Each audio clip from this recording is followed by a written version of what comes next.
Met with some of our governors, with the governors forum chairman, the BOT and caucus of the National Assembly.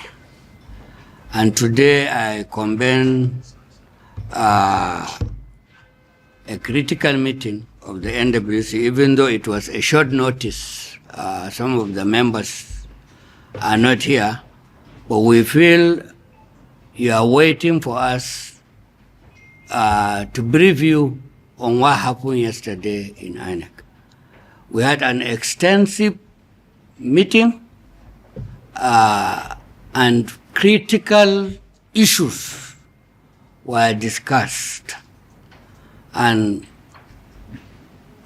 they advised that we know where our problem is. And we don't want to be recalcitrant, like one of our elders said. INEC is our regulator, and they have told us their position as it affects the issue surrounding the National Secretary. You are all aware National Secretary is a signatory of this party, is a critical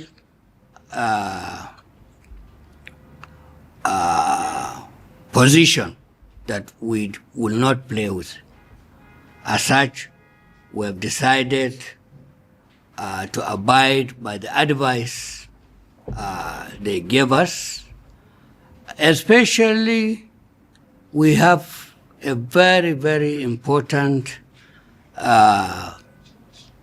election before us. That is the FCT election, and we are running out of time, so we have no option but to abide by the decision.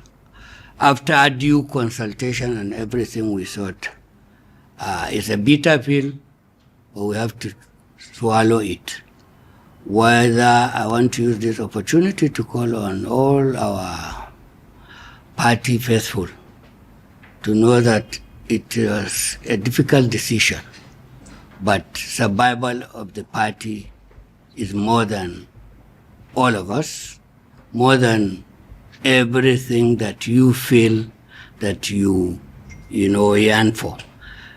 So I want to use this opportunity to tell you we'll do the right thing, and it is the decision of most members of this party, led by the organs of the party, leaders of the organs of the party, will have a caucus, expanded caucus, so that we will discuss extensively the way forward to NEC. That will be on the 30th. We'll issue the notice. It will not going to be NEC, but an expanded caucus, because as it is, like they told us, they don't have any notice of NEC meeting from us, because I was the only person that signed that letter, and we've now followed the guidelines. So at that caucus, we'll take a decision for proper NEC, as well as all critical issues that borders on this party leading to our national convention. Thank you very much.